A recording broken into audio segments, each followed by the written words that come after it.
বন্ধুরা সুপ্রভাত। ভোলে বাবার আশীর্বাদ নিয়ে সকাল সকাল আপনাদের কিছু জিনিস দেখেন। এখন আমি দাঁড়িয়ে আছি কালীতলা মোড়ে। এটা স্কুটি যাচ্ছে না নৌকা যাচ্ছে বুঝতে পারলাম না। রাস্তাটা শুধু এদিকেই এই অবস্থা নয়, কয়েক কদম এগিয়ে গেলাম, খুব বেশি হলে হয়তো 15 থেকে 20 পা হবে। এইদিকে এক বিশাল নদী। এই নদী দিয়েই আমাদের যাতায়াত করতে হচ্ছে আগরপাড়া এবং কামারহাটি বাসিকে। একটা দিক দেখালাম, এই দিকের রাস্তাটা কংক্রিট হয়েছে, উঁচু হয়েছে, কিন্তু ঠিক এইখান থেকে যে ঢাল, এখান থেকেই জলের শুরু। একটা দিক, দুটো দিক,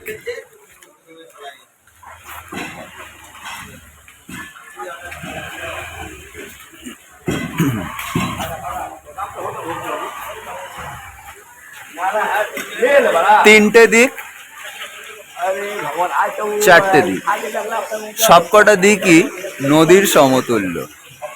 গঙ্গা এখান থেকে খুব বেশি দূরে নয়, খুব বেশি হলে 500 ফুট বা 600 ফুট। কিন্তু অদ্ভুত ব্যাপার, এতদিন ধরে গঙ্গায় নোংরা জল ফেলা হচ্ছে বলে এক শ্রেণীর লোক আন্দোলন করলো, কিন্তু আজকে সেই গঙ্গাতেও জল যাচ্ছে না। তার মানে নিকাশি ব্যবস্থাটা এখানে কি? প্রশাসন, স্থানীয় লোক আমাকে উত্তম দা কি পরিমাণ সমর্থন দিচ্ছে ভিডিওটা বানানোর জন্য একবার দেখুন। এবং এই ভিডিওটা বানানোরও একটা বিশেষ উদ্দেশ্য আছে বন্ধুরা। আপনারা জানেন, দেখেছেন, ইসরায়েল কলোনির যে রাস্তাটা চিরকাল কাদা হয়েছিল জুট মিলের মধ্যিখান দিয়ে, আমার জিমিস কীর্তিকলাপের একটি ভিডিও কারা কারা দেখেছেন প্রশাসনের লোক জানি না, সেই রাস্তাটা কংক্রিট হয়েছে। এই দুটো ভিডিওই আপনি আমার চ্যানেলে পাবেন, রাস্তা বানানোর আগের পরিস্থিতি এবং রাস্তা বানানোর পরের পরিস্থিতি আমি বিশদে দেখিয়েছি।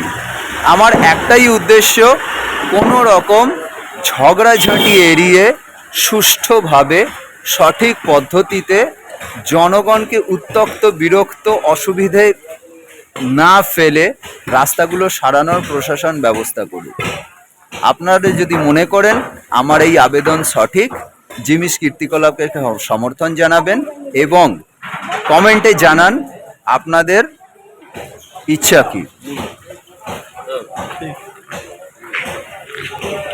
এইভাবে নর্দমার নোংরা জল মারিয়ে হাঁটাচলা করার জন্য চিরকাল বেশ কিছু ছাত্রছাত্রী শিশুদের সারা বছর সর্দি কাশি লেগে থাকে, তারা সেটা জানেও না। এটা তো গেল একটা সাধারণ সমস্যা, কিন্তু ভাবুন দেখি এই জমা জলে যদি ডেঙ্গি মশা জন্মায়, যদি কেন, অবশ্যই জন্মাবে এবং ডেঙ্গি হবে, তখন দায়িত্ব কে নেবে? প্রাচীন মুখ্যমন্ত্রী তো মুখে বলেই দিয়েছিলেন ডেঙ্গি ফেঙ্গি কিছু নেই, ওসব অজানা জ্বর, কিন্তু এসব ভুংচাং কথা বলে তো লাভ নেই। এই পরিস্থিতির জন্য দায়ী কে? নিশ্চয়ই প্রিভিয়াস প্রশাসন, কারণ তারাই এই জায়গায় সৃষ্টি করেছে।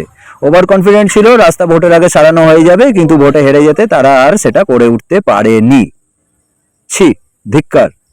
এরপরেও আপনার প্রেস কনফারেন্সে কোথাকার কোন দুধ ফুদ নিয়ে কি সব ভুলভাল লোককে বুঝিয়ে যাচ্ছেন। এখনো শুধরে যান।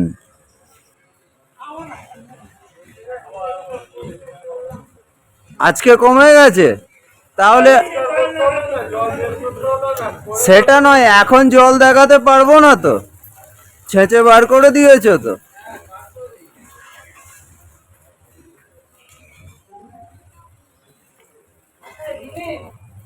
হ্যাঁ ভাই, না আমি বলেছিলাম তো তোকে, তারপর আর আসা হয়নি এদিকে, আমার রেসপন্সিবিলিটি। শৈশবের স্মৃতি মনে আছে, জগন্নাথ দেবের রথ যখন এই রাস্তা দিয়ে যেত, বাতাসা হরিলুট দেওয়া হতো, আমরা রাস্তা থেকে সেই বাতাসা কুড়িয়ে নিতাম প্রসাদ। তারপর বিভিন্ন রকম কারণে সেই সব হরিলুট উঠে গেল, বাতাসা সরাসরি হাতে দেওয়া হতো, ঠিক আছে, সেসবও ঠিক আছে। কিন্তু এই যে রাস্তাটাকে না সারিয়ে খোয়া আর সাদা বালি দিয়ে ফেলে রেখে, সেই সাদা বালি আর খোয়ার গুঁড়ো ধীরে ধীরে নর্দমায় গিয়ে জমে, নর্দমাও ওভারফ্লো হচ্ছে, রাস্তাতেও জল জমছে, ধিক্কার ধিক্কার। আপনারা কেন দায়িত্বে ছিলেন বলুন তো, কোন খাবার দায়িত্বটা জল পালন করেছিলেন নিচ্ছিল আপনারা? রে এইভাবে নর্দমার জল, খাওয়ার জল সমস্ত মিলেমিশে একাকার।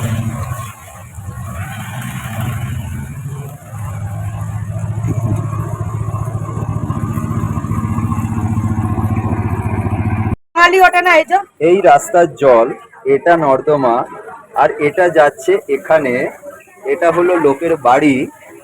এই হলো পরিস্থিতি। এবার এখান দিয়ে কলের জল গেছে, এটা হ্যাঁ, পানীয় এটা মিউনিসিপ্যালিটির কল, তো মিউনিসিপালিটি কল। মিউনিসিপ্যালিটির কল গেছে।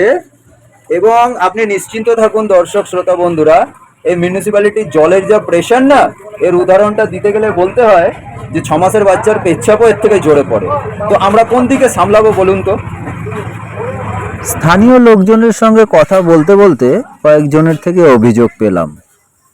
ঝপাং করে এপাং ওপাং করে কিছু লোকজন বলে দিল যে 7 নম্বর ওয়ার্ডের ময়লা, নর্দমার ময়লার জন্য নাকি ওইখানে গিয়ে জমছে।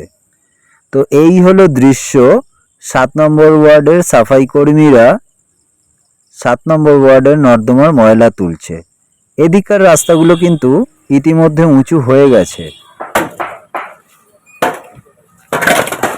আমরা কেবলমাত্র পশ্চিমবাংলাকে পূর্ব পাকিস্তান হওয়ার থেকে বাঁচিয়েছি, বাদ বাকি কিচ্ছু শুধরায়নি।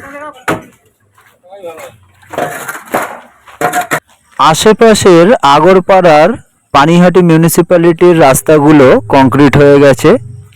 উল্টো দিকে কামারহাটিরও বেশ কিছু রাস্তা কংক্রিট হয়ে গেছে। মধ্যিখানের এই অঞ্চলটা কিন্তু একটা পুকুরের মতো পরিস্থিতিতে পরিণত হয়েছে, সেটাও জনগণ অন্য ওয়াকিবহাল। দিক দিয়ে ঘুরিয়ে এই নদীর শেষ মাথায় পৌঁছালাম। বলো বন্ধুরা, এটা রাস্তা না নদী?